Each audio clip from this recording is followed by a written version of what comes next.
جو کوئی مسئلہ پوچھ لے حاضر ہوں ہم ان کی بارگاہ۔ الحمدللہ رب العالمین والصلاة والسلام علی سید المرسلین اما بعد فاعوذ باللہ من الشیطان الرجیم بسم اللہ الرحمن الرحیم الصلاة والسلام علیک یا رسول اللہ وعلی آلک واصحابک یا حبیب اللہ الصلاة والسلام علیک یا نبی اللہ وعلی آلک واصحابک یا نور اللہ۔ مدنی چینل کے ناظرین، پروگرام دارالفتاء اہل سنت میں آپ کو خوش آمدید کہتے ہیں، مرحبا کہتے ہیں۔ اللہ پاک ہم سب کے علم میں برکتیں عطا فرمائے، علم نافع کی دولت سے ہم سب کو مالا مال فرمائے۔ ابتداءً درود پاک کی فضیلت ہمارے پیارے نبی صلی اللہ علیہ وآلہ وسلم کا فرمان عظمت علی شان ان اول الناس بی یوم القیامہ اکثرہم علیہ صلاۃ، قیامت کے دن میرے سب سے زیادہ قریب ترین وہ ہوگا جو مجھ پر کثرت سے درود پڑھتا ہوگا۔ صلو علی الحبیب صلی اللہ تعالی علی محمد صلی اللہ علیہ وآلہ وسلم۔ آج کے ہمارے مہمان مفتی جمیل صاحب ہیں، حضرت آپ کو خوش آمدید کہتے ہیں۔ جزاکم اللہ خیر۔ کیسے مزاج گرامی؟ طبیعت ٹھیک ہے؟ ماشاء اللہ۔ علم دین سیکھتے رہنا چاہیے۔ ہمارے پیارے نبی صلی اللہ تعالیٰ علیہ وآلہ وسلم ایسی مجلس کو، ایسے حلقوں کو آپ بڑا پسند فرماتے تھے کہ جو بطور خاص جس میں علم دین کے حوالے سے مذاکرہ ہو رہا ہو، کچھ سیکھا جا رہا ہو، سکھایا جا رہا ہو۔ یہ دارالفتاء اہل سنت کا پروگرام بھی علم دین کی سیکھنے سکھانے کی وہ ایک کڑی ہے کہ جس میں سوال جواب کی صورت میں کئی طرح کے ہم سوالات اور ان کے جوابات کی شرعی رہنمائی وہ مدنی چینل کے ذریعے گھر گھر پہنچانے کی ہماری کوشش اور نیت ہوتی ہے۔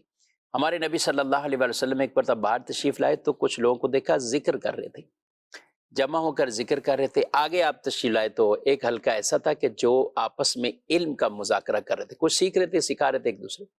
تو رسول اللہ صلی اللہ علیہ وسلم وہاں تشریف فرما، اور وہاں دونوں خیر پر ہیں، یعنی ذکر کرنے والوں کو بھی ثواب بھلائی وہ ملے گی، لیکن فرمایا کہ مجھے معلم بنا کر بھیجا گیا ہے تو آپ ان میں تشریف فرماؤ، آپ ان میں بیٹھ کے تشریف فرماؤے۔ تو علم دین کی بڑی اہمیت ہے، اور بالخصوص وہ مسائل جن کی ہمیں حاجت ہے، جن کی ضرورت بھی ہے، درپیش مسائل جنہیں کہا جاتے ہیں، تو وہ تو حسب حال ہر آدمی پر سیکھنا بہت اہم اور ضروری، اور وہ فریضہ اس پر لازم ہو جاتا ہے۔ تو اس کا خیال بھی ہمیں رکھتے رہنا چاہیے۔ بڑھتے ہیں ناظرین کے سوالات کی طرف۔ میرا نام محمد عمر ہے۔ میں یہ پوچھنا چاہتا ہوں مفتی صاحب سے کہ یہ جو عرفے کی نیاز ہوتی ہے اس کی کیا حقیقت ہے، اور یہ سال میں ایک ہی دفعہ کی جاتی ہے؟ تو کہا یہ جاتا ہے کہ جو عموماً سال سے پہلے فوت ہو جاتے ہیں لوگ تو ان کے لیے 15 شعبان سے ایک دن پہلے یہ نیاز دلائی جاتی ہے، اور تبارک کی روٹی کے بارے میں کہا جاتا ہے کہ اس پر اس کی نیاز دلائی جائے، تو اس کی کیا حقیقت ہے، اس کی وضاحت بیان کر دیجیے گا۔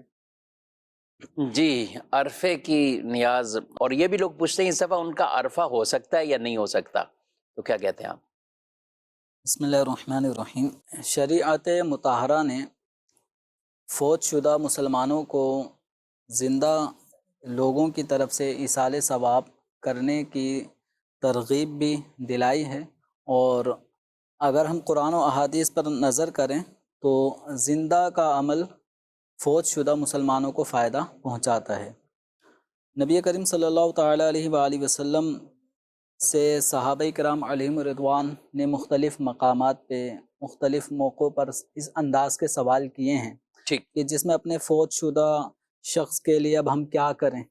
ٹھیک۔ تو ایک صحابی حضرت سعد رضی اللہ تعالیٰ عنہ نے اپنی والدہ کے ایصال ثواب کے لیے جب سرکار دو عالم صلی اللہ علیہ وسلم سے پوچھا کہ اگر وہ ان کو موقع ملتا تو وہ کچھ نہ کچھ کام نیکی کے کام کا ہمیں کہتی، لیکن ان کا انتقال ہو گیا، اب ہم ان کے لیے کیا کریں؟ تو آپ صلی اللہ تعالیٰ علیہ وسلم سے انہوں نے صدقہ کرنے سے متعلق پوچھا کون سا صدقہ کیا جائے، تو آپ صلی اللہ علیہ وسلم نے پانی کا ذکر فرمایا کہ پانی یعنی پانی کے ذریعے ثواب پہنچاؤ، صدقہ کرو۔ تو انہوں نے کنواں کھدوایا اور کہا ہادھی لأم سعد، ماشاءاللہ، کہ یہ کنواں جو کھودا گیا اس کے ذریعے جو پانی لوگ استعمال کریں گے، اس پر جو ملنے والا ثواب ہوگا تو وہ سعد کی والدہ کو پہنچے۔ تو ایصال ثواب یہ قرآن و احادیث سے ثابت ہے، اور اس دوران پورے سال میں یا قریب قریب جو مسلمان دنیا سے فوت ہو جاتے ہیں تو 15 شعبان المعظم آنے سے پہلے لوگوں نے ایصال ثواب کرنا ہوتا ہے۔ تو اب اس کو 15 شعبان سے پہلے کرنے کو وہ ضروری قرار دیتے، تو یاد رکھیں ایصال ثواب شرعاً یہ حق ہے، ایصال ثواب کرنا جائز ہے، لیکن ایصال ثواب کے لیے شریعت مطہرہ نے ہم مسلمانوں کو کسی خاص وقت کا پابند نہیں کیا کہ ایصال ثواب اس وقت کے اندر اندر ہو جانا چاہیے، اتنے دن میں ہو جائے، 15 شعبان سے پہلے پہلے ایصال ثواب ہو جانا چاہیے، ضروری ہے۔ یاد رکھیں اس طرح کی کوئی تاکید نہیں ہے۔ ایصال ثواب جب کریں، جتنا کریں، اور کم پیمانے پہ کریں، زیادہ وسیع انداز میں کریں، تو نیاز فاتحہ کا کھانے کی چیز کا اہتمام کریں نہ کریں، شریعت مطہرہ نے ہمیں ایصال ثواب کے حوالے سے ان چیزوں کا پابند نہیں کیا۔ تو اب یہ ہے کہ دین اسلام میں ایسی کوئی حد بندی نہیں ہے ٹھیک۔ کہ ایصال ثواب اتنے دنوں میں ہو جانا چاہیے۔ تو اب جو لوگ یہ سمجھتے ہیں کہ 15 شعبان المعظم سے پہلے پہلے ایصال ثواب ہو جائے، تو یہ ان کی غلط فہمی ہے، اس غلط فہمی کو دور کرنا چاہیے۔ تو ایصال ثواب 15 شعبان کو بھی ہو سکتا ہے، 15 شعبان کے بعد بھی ہو سکتا ہے، پہلے بھی ہو سکتا ہے، اور یہ جو ایک عرفہ کا دن لوگوں نے جی ہاں، عرفہ۔ بالخصوص اپنے طور پہ بنا لیا ہے، اور یہاں تک کہ لوگوں کا کانسیپٹ سنا گیا ہے کہ اگر ہم نے 15 شعبان سے پہلے پہلے فاتحہ نہیں کی عرفہ کی، تو مردے جب آپس میں جمع ہوتے ہیں تو وہ ان مردوں کو پہچانتے ہی نہیں ہیں کہ جن کو ایصال ثواب نہیں کیا گیا، یا یوں کہتے ہیں کہ یہ اس سال کے مردوں میں شمار ہی نہیں ہوں گے۔ اور ہوتا بھی ایسا ہے کہ جو یعنی پچھلے 15 شعبان کے بعد، یعنی آپ جن کو پہلی شب برات آ رہی ہے، جی تو ان مرحومین کے لیے یہ بطور خاص کہ اس دفعہ ان کی عرفہ ہے اور یہ پہلے والوں سے ملاقات کریں گے، اور اگر ان کو ایصال ثواب نہیں کیا تو یہ ان کو پہچان نہیں پائیں گے۔ تو یہ ایصال ثواب ان کی پہچان کا آپس میں ایک ذریعہ بن جاتا ہے۔ اس وجہ سے شاید لوگوں نے اس معرفت اور تعارف اس سے آپس عرفہ میں بنا دیا۔ دوسرے کی پہچان ہو، تو اس زاویے سے اس دن کا نام رکھ دیا عرفے کی نیاز۔ تو یاد رکھیں کہ یہ عوامی اپنا ہی ایک کانسیپٹ ہے، اس کے پیچھے اس انداز کی کوئی ہمیں قرآن و احادیث کے حوالے سے کوئی رہنمائی اس زاویے سے نہیں ملتی کہ اگر ہم نے ایصال ثواب کر دیا تو اس سال 15 شعبان سے پہلے پہلے جو انتقال کرنے والے مردے ہیں وہ گزشتہ سالوں کے مردوں سے ملاقات کریں گے، اور اگر ہم نے ایصال ثواب نہیں کیا تو وہ ملاقات نہیں کر پائیں گے، ان کو پچھلے سال کے مردے اس سال والے مردوں کو پہچانیں گے نہیں۔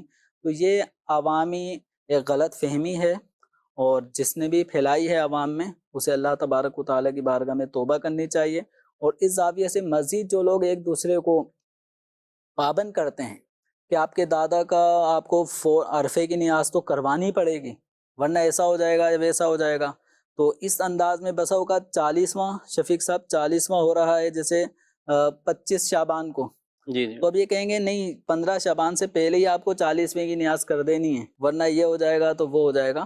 تو دیکھیں ایصال ثواب کے لیے شریعت مطہرہ نے کوئی دن، کوئی وقت، کوئی انداز مقرر نہیں کیا، تو یہ ہمارے اپنے اختیار میں ہیں، جب چاہیں ایصال ثواب کریں۔ آپ روزانہ ایصال ثواب کریں، 15 شعبان سے پہلے کریں، 15 شعبان کے بعد، تا حیات اپنے اس سلسلے کو کنٹینیو رکھیں، اور بالخصوص جن کے والدین اس دنیا سے رخصت ہو جائیں تو اب اس اولاد کے لیے اپنے والدین کے ایصال ثواب کا ایک ذہن بنا لینا چاہیے کہ اپنے روزانہ کی جانے والی عبادتوں میں اپنے والدین کو بھی ان عبادت کا ثواب پہنچائیں، اپنی دعاؤں میں اپنے والدین کو بھی یاد رکھنا چاہیے۔ ماشاءاللہ۔ کچھ لوگ مردوں کی عید بھی کہتے ہیں، یعنی 14-15 شعبان کو مردوں کی عید کا نام بھی دیتے ہیں، تو عید کے طور پر بھی نہیں ہے، البتہ یہ ضرور ہے کہ جو روحیں گھروں کو آتی ہیں، اعلیٰ حضرت امام اہل سنت نے بھی اسے بیان فرمایا، اور ان جو ایام میں جمیل صاحب ان کو جو بیان کیا ان میں شب برات بھی بیان کیا۔ شب برات بھی ان ایام میں شامل ہے کہ جس میں روحیں اپنے گھروں کی طرف، اپنے اہل کی طرف پلٹتی ہیں، اور وہ انتظار کر رہی ہوتی ہیں کہ ہمارے اہل کی طرف سے ہمیں کچھ ثواب پہنچایا گیا ہے یا نہیں۔ تو اگر انہیں ثواب پہنچایا جاتا ہے تو وہ خوشی خوشی پلٹتی ہیں، اور اگر انہیں ثواب نہیں پہنچایا جاتا تو وہ غم زدہ ہو کر پھر واپس پلٹ رہی ہوتی ہیں۔ تو یوں اپنے مرحومین کی ارواح کو بھی ہمیں خوش کرتے ہوئے رخصت کرنا چاہیے، کیونکہ آج ہمارے مرحومین کی ارواح وہ ہمارے گھروں کی طرف ایصال ثواب کی منتظر ہوتی ہیں، کل ہم اس دنیا سے جائیں گے تو ہماری ارواحیں بھی اس طرح اپنے گھر والوں کی طرف واپس پلٹیں گی اور اصالِ ثواب کی منتظر ہوں گی. تو یہ اگر ہمارا اچھا انداز ہوگا کہ ہم اپنے مرحومین کو آج یاد رکھیں گے اور یہ انداز ہمارے بچے بھی دیکھیں گے، ہمارے گھر کے افراد بھی دیکھیں گے، تو ہمارے دنیا سے جانے کے بعد بھی ہمارے گھر والوں کو ہمارے لیے اصالِ ثواب کرنے کی ایک صورت بنتی رہے گی. یعنی ایصال ثواب بلر عرفہ یا جو بھی آپ نے یہ کہا کہ یہ کوئی تعین نہیں ہے، لیکن ایصال ثواب جو نیاز کرتے اصالِ ہیں ثواب حق ہے، اہتمام کرتے وہ رہیں کر سکتے. اور اپنے مرحومین کو یہ بخشتے رہیں. انشاءاللہ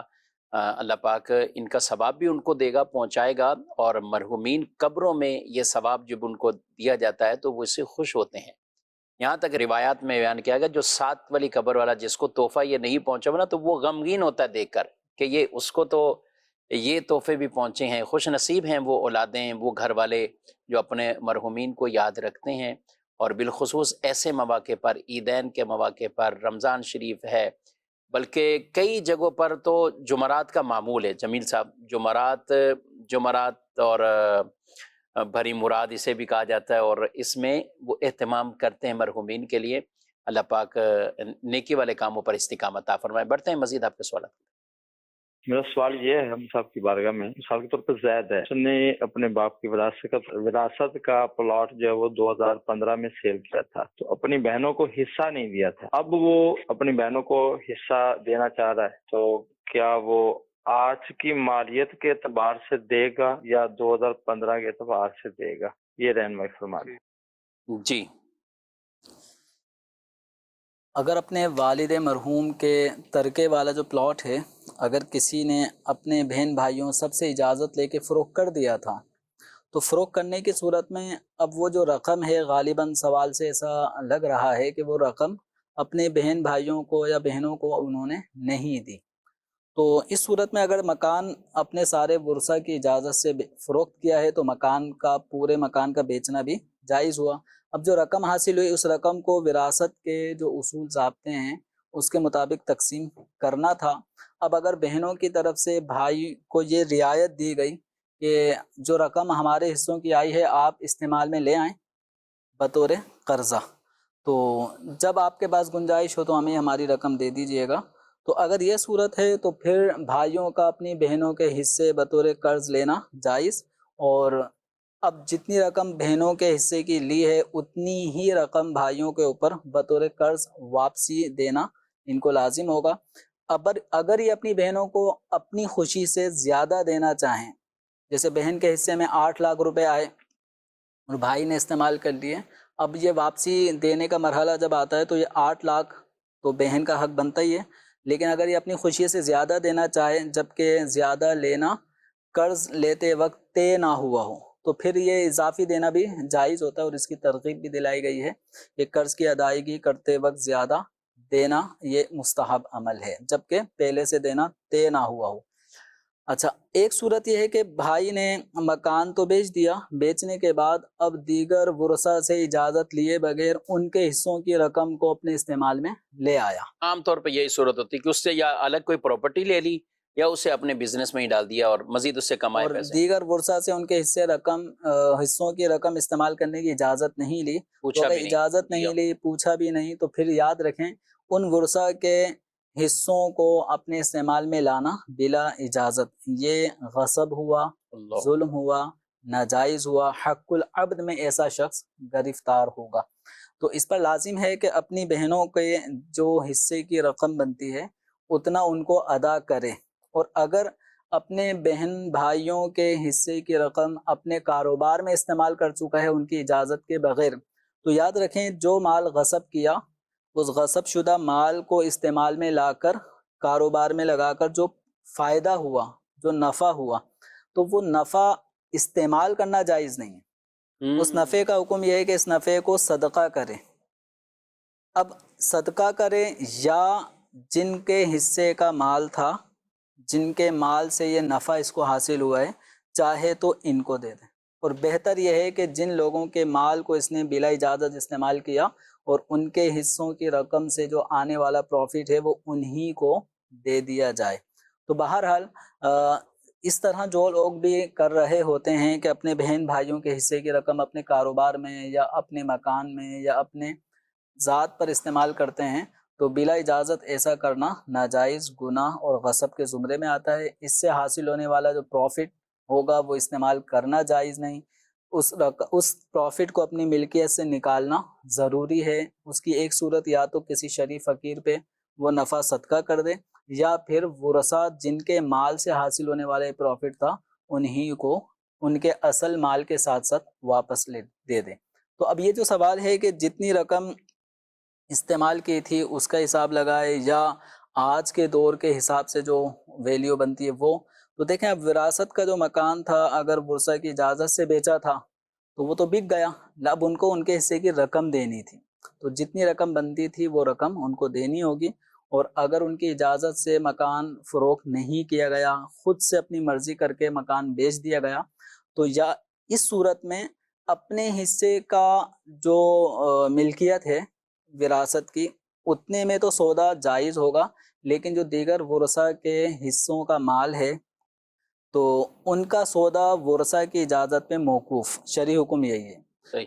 تو اب ورثہ کی اجازت پہ موقوف ہے، اب اگر ورثہ راضی ہو جاتے ہیں ٹھیک ہے بھئی آپ نے بیچ دیا، اب ہمارا حصہ تو دے دو، اب اگر یہ حصہ نہیں دیتا تو یہ غاصب ہوا، اور یہ جو پچھلی ڈیٹیل اور تفصیل تھی وہ اسی سے متعلق تھی۔ یعنی اگر یہ راضی نہیں ہوتے اور یہ کہتے ہیں کہ ابھی دوبارہ ہمیں وہی اسی مکان میں سے ہی جو ہم نے تو اوکے نہیں کیا اس بے کو، اس خرید و فروخت کو، بالکل، تو کیا ان کو رائٹ بنتا ہے شرعی طور پر؟ شرعی اعتبار سے اگر وراثت والا مکان ہے اور کوئی وارث وہ دیگر وارثوں سے اجازت لیے بغیر پورا ہی مکان بیچنا چاہتا ہے تو پورا مکان نہیں بیچ سکتا، صحیح، وہ اپنے حصے کی بقدر جتنا مال ہے وہ بیچ سکتے، وہ تو بیچ سکتا ہے، دیگر ورثہ کا حصہ ان کی اجازت سے بیچے گا۔ بلا اجازت بیچا تو وہ ورثہ کی اجازت پہ موقوف ہے، اگر وہ چاہیں سودا نافذ کرنا تو ان کے حصے کے ابھی سودا ہو جائے گا، لیکن اگر وہ کہتے ہیں کہ ہم اپنے حصے کو بیچنا نہیں چاہتے، ہم اپنے حصے کی بے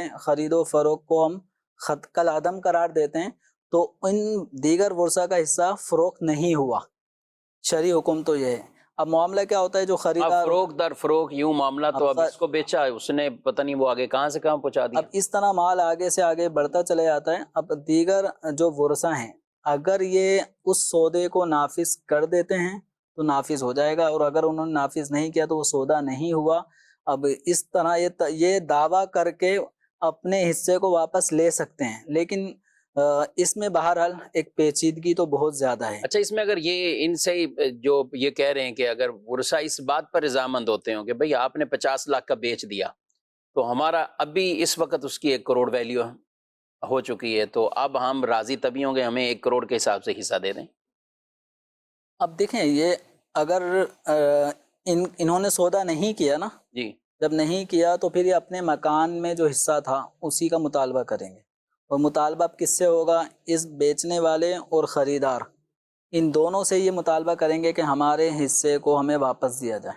یعنی خریدار بھی ہوشیار رہے اس حوالے سے کہ وہ کیا خرید رہے ہیں۔ تو اب اس زاویے سے عمومی طور پہ جو مال وراثت ہوتا ہے تو اس میں بعض اوقات جو ہے وہ جعلی سائن اور یہ وہ، چونکہ ہاں سب مکان وراثت والے مکان کے بکنے میں سارے ورثہ کے سگنیچر اور ان کے NIC ہے، تو وہ سب چیزیں ہونا بھی ضروری اس لیے ہوتی ہیں تاکہ بعد میں کوئی ایک وارث یہ دعویٰ نہ کر بیٹھے کہ میری اجازت نہیں تھی۔ تو اب اس دوران یا تو سارے ورثہ راضی ہوتے ہیں یا پھر کسی بھی وارث کی کاپی لے کے کسی کا بھی سائن جعلی کر کے اطلاع کرنے والے یہ کام کر جاتے ہیں۔ تو یاد رکھیں کسی کا بھی حصہ اس کی اجازت کے بغیر فروخت کرنا جائز نہیں ہے۔ بہت اہم مسئلہ ناظرین کرام، اور یہ عام طور پر اس کی طرف توجہ نہیں ہوتی، یا گھر کے اندر جو ایک سربراہ ہوتا ہے یا بڑے بھائی ہیں بالفرض ان کا زیادہ چلتا ہے سب معاملے میں، تو وہ یہ چیزیں نافذ کر رہے ہوتے ہیں۔ بیچ دیا، بیچنے کے بعد اپنے معاملات میں پیسے خرچ کرتے رہے، اور ایسے کیسز آپ نے تو کہا نا کہ صدقہ کریں یا انہی کو لوٹا دیں، زیادہ بہتر صورت انہی کو لوٹا دیں، یعنی ایسے کیس بھی آپ کے سامنے بھی آئے ہوں گے۔ آپ 20 لاکھ کی چیز بیچی تھی اور پھر اس کو کر کے اب اسی کو ہی 80 لاکھ تک پہنچا دیا آپ نے بزنس کر، اور جب وراثت تقسیم ہوئی تو یہ 20 لاکھ ہی تھے، یہ اس وقت وہ تھے۔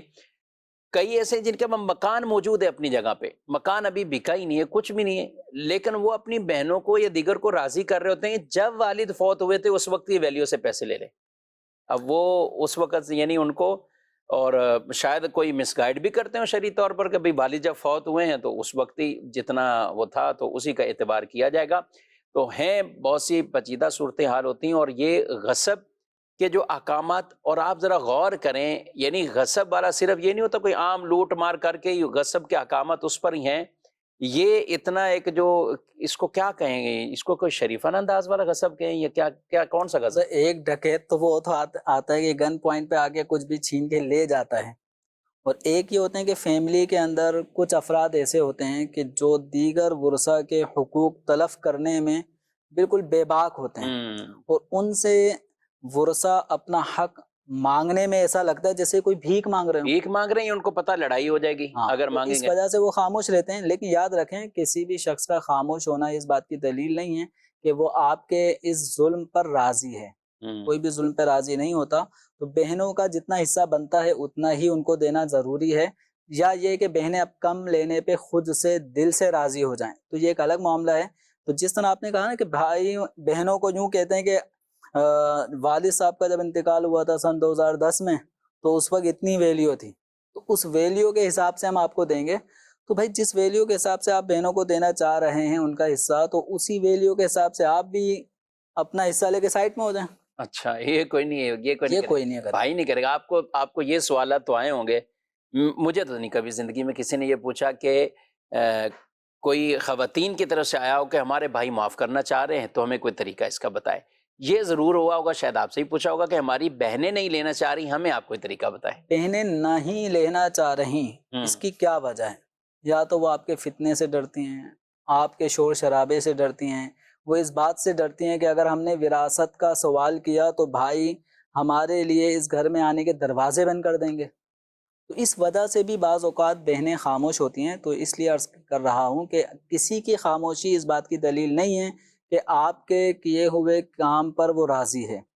تو ان کا حق ان کو دینا چاہیے. اور یہ وراثت ایک ایسی چیز ہے کہ اگر کوئی وارث کہے نا کہ میں نہیں لیتا، میں چھوڑ رہا ہوں، میں دستبردار ہو رہا ہوں، تو وراثت ایک ایسا حق ہے، شریعت مطہرہ نے ایسا حق بنا دیا کہ کوئی وارث اس حق کو لیے بغیر اس حق سے سبکدوش ہو بھی نہیں سکتا، معاف بھی نہیں کر سکتا. معاف بھی نہیں کر سکتا. ہاں اگر وہ واقعتاً وراثت لینا نہیں چاہتا کہ اللہ تعالیٰ نے مال و اسباب بہت دیے ہیں اور اسے اب مال وراثت کی حاجت نہیں ہے، تو اگر یہ لینا نہیں چاہتا تو نہ لینے سے اس کا حصہ ختم نہیں ہوگا. ٹھیک. اب اس کو یہ کرنا چاہیے کہ ٹھیک ہے بھئی میری وراثت، مثال کے طور پہ کوئی بہن یا کوئی بھائی وہ اگر بہت اچھا اسٹیبلش ہے تو وہ اگر دیگر ورثہ کو چاہتا ہے کہ میری طرف سے میرے حصے سے سپورٹ ہو جائے، تو اسے چاہیے کہ وہ اپنے حصے میں سے چاہے مثال کے طور پہ 10 لاکھ روپے حصہ بنتا ہے تو وہ کہے کہ آپ مجھے 10,000 روپے دے دو، میں بقیہ ترکے سے دستبردار ہوں. تو 10,000 بھی لے کر یہ وراثت سے نکل سکتا ہے، یعنی کچھ بھی چیز کچھ بھی لے لے. ٹھیک ہے، کوئی چیز پیسے اور بھی، ضروری نہیں ہے، بیڈ لے لیا، کوئی بیڈ لے سامان لیا، لے یہ کہ والد صاحب کی مجھے جو کار ہے یا والد صاحب کی بائک ہے وہ مجھے دے دیں، میں بقیہ ترکے سے دستبردار ہوں. اس طرح یہ بائک لے کر بھی دستبردار ہو سکتا ہے. اچھا، اب اگر کوئی حصہ لے کر یوں بھی کر سکتے ہیں کہ بھئی 10 لاکھ روپے حصہ بنتا ہے، وہ 10 لاکھ روپے اپنے حصے کی رقم لے اور اپنے بہن بھائیوں میں 1-1 2-2 لاکھ روپے بانٹ دیں. وراثت لے کر اس کا حق پہنچ گیا. اب جب اس کی رقم بن گئی تو اب یہ جس بھی وارث کی سپورٹ کرنا چاہے کر سکتا ہے. بغیر وراثت کا مال لیے یہ وراثت سے نکل نہیں سکتا. یعنی اس کے حل موجود ہیں. دارالتعلیم سنت میں آپ وہ رابطہ کیجئے. الحمدللہ دارالتعلیم سنت سے اس طرح کے سینکڑوں جوابات جاری ہوتے ہیں، اور اس چیز کا بھی حل چلیں آپ کو مل جائے گا کہ جو یہی باقاعدہ ایک جنرل صورتحال ہوتی ہے کہ کوئی ایک نہیں لینا چاہ رہا یا بہن نہیں لینا چاہ رہی، اور اس کا بھی شرعی درست حل کر لیا جائے تاکہ کل کو پھر آگے جا کر مزید مسائل نہ ہوں. تو وہ جو صورت ابھی جمیل صاحب بتا رہے ہیں تو اس صورت پر عمل کرتے ہوئے آپ دارالتعلیم سنت رابطہ کیجئے. الحمدللہ شہر کراچی کے اندر کنز الایمان مسجد میں دارالافتاء اہل سنت ہے، اسی طرح خارہ در میں بخاری مسجد میں دارالافتاء اہل سنت ہے، جامع مسجد اقصی صدر میں دارالتعلیم سنت ہے، حبیبیہ مسجد دوراجی کے اندر دارالتعلیم سنت کی شاخ موجود ہے. فیض مدینہ نیو کراچی اور جمیل صاحب خود ہی وہاں تشریف فرما ہوتے ہیں، وہاں بھی دارالتعلیم سنت کی شاخ ہے. اور کرنگی میں بھی، رضا مسجد میں بھی دارالتعلیم سنت. یہ کراچی کی ہم نے بات کی، اس کے علاوہ بھی متعدد ایسے بڑے بڑے شہر ہیں کہ جہاں دارالتعلیم سنت کی باقاعدہ برانچز موجود ہیں. فیصل آباد کے اندر دارالتعلیم سنت ہے، لاہور میں دارالتعلیم سنت موجود ہے، ملتان میں ہے، گجرانوالہ ہے، سرگودا میں ہے، راولپنڈی میں ہے، حیدرآباد میں ہے، اور یہ اتنی شہر ہیں جمیل صاحب، اور کوئی رہتا نہیں ہے تقریباً. حفظ ہیں الحمدللہ. بار بار میں تو ان کو یاد کرتا رہتا ہوں. دعا بھی کریں اللہ پاک کثرت فرمائے. اور مزید ہم ان افراد کے اندر بھی، اور یہ دارالتعلیم سنت کی برانچیں مزید اور بڑے بڑے شہروں میں بھی پاکستان کے اندر یہ کھلتی رہیں، تو انشاءاللہ یوں رہنمائی کے ذرائع بھی ہمارے لیے وہ آسان ہوں گے، اور شریعت مطہرہ پر انشاءاللہ جو احکامات ہیں وہ ہم سیکھ کر اسی کے مطابق، بالخصوص یہ وراثت کے معاملات، طلاق کے معاملات، مالی لین دین کے معاملات، آپ ضرور کسی عالم دین مفتی صاحب سے مشورہ کیجیے گا. کہیں ایسا نہ ہو کہ ہم کسی کا حق دبا رہے ہوں، یا یوں نہ ہو کہ کسی کے ساتھ بھی کوئی حق تلفی والے معاملات نہ ہوں. تو آپ اس کے حوالے سے ضرور ایک فتویٰ بھی باقاعدہ اپنے پاس رکھیں گے، تو آپ کے اپنے بھائی بھی آپ سے کوئی بدگمان نہیں ہوں گے، آپ کے خاندان والے آپ سے کوئی کسی طرح کے بدگمان نہیں ہوں گے کہ آپ نے یہ کیا معاملہ کر دیا، یہ کیسے ایسے ہو گیا. تو اس طرح آپ کے لیے آسانی رہے گی. جو شریعت مطہرہ کا حکم ہے اس پر عمل کریں. کافی ڈیٹیل سے، تفصیل سے ہم نے آج یہ اس مسئلے پر گفتگو کی ہے. دارالافتاء اہل سنت مجلس افتاء کی طرف سے ایک رسالہ ہے، مال وراثت میں خیانت نہ کیجیے. مال وراثت میں خیانت نہ کیجیے. یہ رسالہ مکتبۃ المدینہ سے آپ منگوائیے. ہمارے دارالتعلیم سنت کی ویب سائٹ پر بھی یہ رسالہ موجود ہے. میں کہتا ہوں جن کے ہاں بھی کوئی اس طرح کا انتقال کا یا ایسا معاملہ ہو، اور پھر ترکہ بھی موجود ہے، تو آپ اس رسالے کو آپ پڑھ لیجیے. آپ اس رسالے کو ایک دفعہ پڑھ لیجیے، انشاءاللہ بہت سا علم سیکھنے کو ملے گا. مزید بڑھتے ہیں آپ کے سوالات کی طرف. مفتی صاحب کی بارگاہ میں میرا سوال یہ ہے کہ شب برات پہ جن گھروں میں مرد حضرات نہیں ہوتے، عورتیں کہتی ہیں کہ ہم قبرستان جا سکتے ہیں یا نہیں، ان کا جانا کیسا؟ جی، قبرستان جن گھروں میں مرد نہیں ہے تو خواتین کو قبرستان جانا منع ہے، چاہے مرد گھر کے اندر موجود ہوں، مرد حضرات گھر میں موجود نہ ہوں، تو خواتین کو قبرستان جانا اس کی ممانعت ہے. اصل جو ان کو وہاں جا کے ایصال ثواب بھی کرنا ہوتا ہے، تو یہ ایصال ثواب خواتین گھر بیٹھے بیٹھے بھی کر سکتی ہیں. مثال کے طور پہ سورہ فاتحہ پڑھ لیں، ٹھیک، 3 مرتبہ سورہ اخلاص پڑھ لیں، یا چاروں قل پڑھ لیں، تو ان کا جو آپ کو ملنے والا ثواب ہے، اللہ تعالیٰ کی بارگاہ میں دعا کریں کہ یا اللہ ان پر ملنے والے ثواب کو والد مرحوم، والدہ مرحومہ، یا دادا نانا جو بھی اس دنیا سے رخصت ہو چکا ہے، ان کو آپ ثواب پہنچا سکتے ہیں. اچھا، ثواب زندہ کو بھی پہنچا سکتے ہیں. عمومی طور پہ ہم ایصال ثواب کی جب بات کرتے ہیں تو لوگ سمجھتے ہیں کہ جو اس دنیا سے رخصت ہو گیا صرف اسی کے لیے ہی ایصال جی ہاں، عام ثواب طور ہوتا پہ ہے، یہی تو زندہ کو بھی ایصال ثواب کر سکتے ہیں. تو حضرت ابو ہریرہ رضی اللہ تعالی عنہ نے کچھ ساتھیوں سے فرمایا کہ تم میں سے کوئی فلاں مسجد میں جا کر 2 یا 4 رکعت نماز پڑھے، اور پھر کہے کہ ہی لی ابی ہریرہ، کہ یہ ابی ہریرہ کے لیے ہے اس کا ثواب. تو یہ حضرت ابو ہریرہ رضی اللہ تعالی عنہ نے خاص اس مسجد میں جا کر 2 رکعت یا 4 رکعت نماز پڑھنے کی اپنے ساتھیوں کو ترغیب دلائی تھی، اور اس کا ثواب اپنے لیے خاص کروانے کی ان کو ترغیب دی تھی. تو یوں زندہ کو بھی سارے ثواب ہو سکتا ہے. تو گھر بیٹھے بیٹھے خواتین بھی جو نیاز کا کھانے کا اہتمام کریں، اور آس پڑوس میں یا غریب غربا میں یا اپنے ہی گھر والوں میں بھی وہ کھانا اگر کھلایا جاتا ہے تو اس پہ بھی ثواب ملے گا. اور گھر بیٹھے بیٹھے سارے ثواب کریں، تلاوت قرآن کریں، ذکر و اذکار، کلمہ شریف. اور یہ شب براءت کا یہ جو موقع ہوتا ہے، یہ براءت کی رات ہے، یعنی جہنم سے چھٹکارے کی رات ہے. تو ان مبارک راتوں میں سے ایک رات یہ بھی ہے جن میں دعائیں قبول ہوتی ہیں. رحمت خداوندی کا نزول اس راتوں میں زیادہ ہوتا ہے، تو اس لیے اپنے مرحومین کو ایصال ثواب کریں، ان کے لیے دعائیں مغفرت کریں. ٹھیک ہے. سوال ہے کہ اگر طبیعت ٹھیک نہیں ہے تو عشاء کی نماز پوری نہ پڑھ سکیں تو کیا مختصر کر سکتے ہیں؟ کتنی مختصر کر سکتے ہیں؟ انہوں نے پوچھا 4 سنت، 4 فرض اور وتر پڑھ لیں تو بھی ٹھیک ہے، یا کچھ اور طریقہ اختیار کرنا ہے؟ 4 رکعت سنت جو عشاء سے پہلے پڑھی جاتی ہیں وہ سنتیں غیر مؤکدہ ہیں، ان کو بھی پڑھنا چاہیے. ان کی اگرچہ اس درجے کی تاکید نہیں ہے، لیکن اس کی فضیلت بیان کی گئی، اس کو پڑھنا چاہیے. اب اگر کسی کے پاس ٹائم کم ہے اور اس کو سفر پر جانا ہے یا کوئی بھی ایمرجنسی صورت یا جیسے یہ کہہ رہے ہیں طبیعت بھی خراب ہے، طبیعت کی ناسازی ہے، تو اب اس میں 4 رکعت فرض ٹھیک جو کہ فرض ہیں، اس کے بعد جو 2 رکعت پڑھی جاتی ہیں یہ سنت مؤکدہ ہیں، ٹھیک، تو یہ پڑھ لیں اور 3 رکعت وطر پڑھ لیں، تو یہ یوں 4 2 اور 3 9 رکعتیں ایک ایسی ہیں کہ جن کو پڑھنا چاہیے، ان میں سے کسی کو بھی نہ چھوڑیں۔ میرا خیال ابھی بکثرت نمازی 9 ہی پڑھتے ہیں، یعنی اگر 17 رکعتیں اگر کہیں تو وہ کوئی مساجد میں بھی اگر اس چیز کے معمولات دیکھے جائیں، بعض ایسے یعنی جوان تو تھکے ہوئے ہوتے ہیں، ویسے بھی وہ کہتے ہیں کہ کام کاج اور یہ وہ، بوڑھے ضعیف پڑھ رہے ہوتے ہیں، حالانکہ 17 رکعتیں بھی پڑھ رہے ہوتے ہیں، اور جو بوڑھوں کے حوالے سے آپ پوچھیں، بڑی خواتین ہیں یا بوڑھے ہیں، تو وہ تو ان پہ کوئی کمپرومائز نہیں، وہ کہیں 17 رکعتیں ہی ہیں، یہ پتہ نہیں 9 رکعتیں کس طریقے سے، یہ 2 سنت کر کے اور 3 وطر۔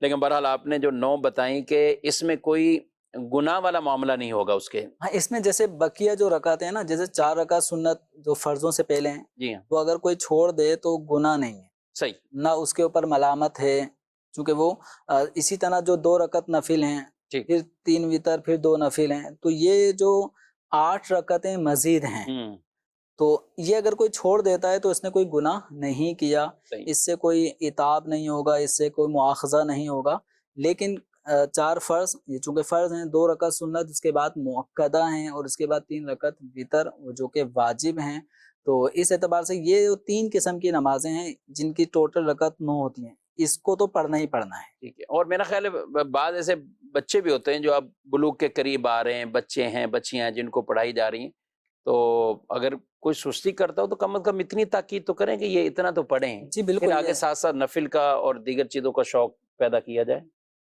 ان نمازوں کے علاوہ بھی ہمیں دیگر نوافل کا اہتمام کرنا چاہیے۔ عصر سے پہلے کی 4 رکعت یہ بھی سنت غیر مؤکدہ ہے، اس کو بھی پڑھنے کا معمول بنائیں۔ اسی طرح جو نوافل مغرب کی نماز کے بعد 2 سنت کے بعد نفل ہوتے ہیں، ظہر کے بعد بھی 2 سنت کے بعد نفل ہوتے ہیں، تو عمومی طور پہ نوافل اور سنت غیر مؤکدہ کی ادائیگی میں اب بہت زیادہ کوتاہی کا سلسلہ جاری و ساری ہے۔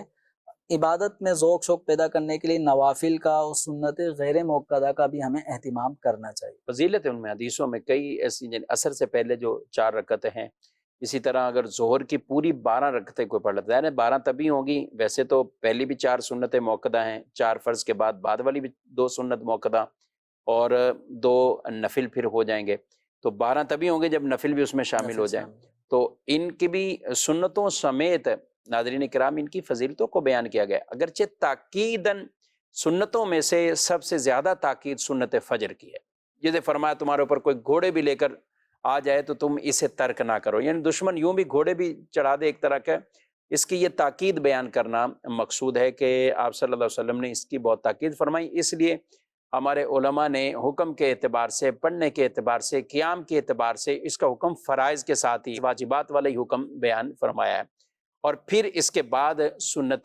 دیگر سنتیں مؤکدہ ہیں، پھر سنت غیر مؤکدہ، اور آگے نوافل کا سلسلہ ہے۔ جتنا ہم پڑھتے جائیں گے نوافل کے ذریعے آدمی اللہ کا قرب حاصل کرتا ہے، فرائض کے بعد یہی ذریعہ ہے رب کا قرب حاصل کرنے کا۔ ہادیوں رہنما ہمارے علماء، ہو کبھی درپیش جو کوئی مسئلہ، پوچھ لیں حاضر ہوں ہم ان کی بارگاہ۔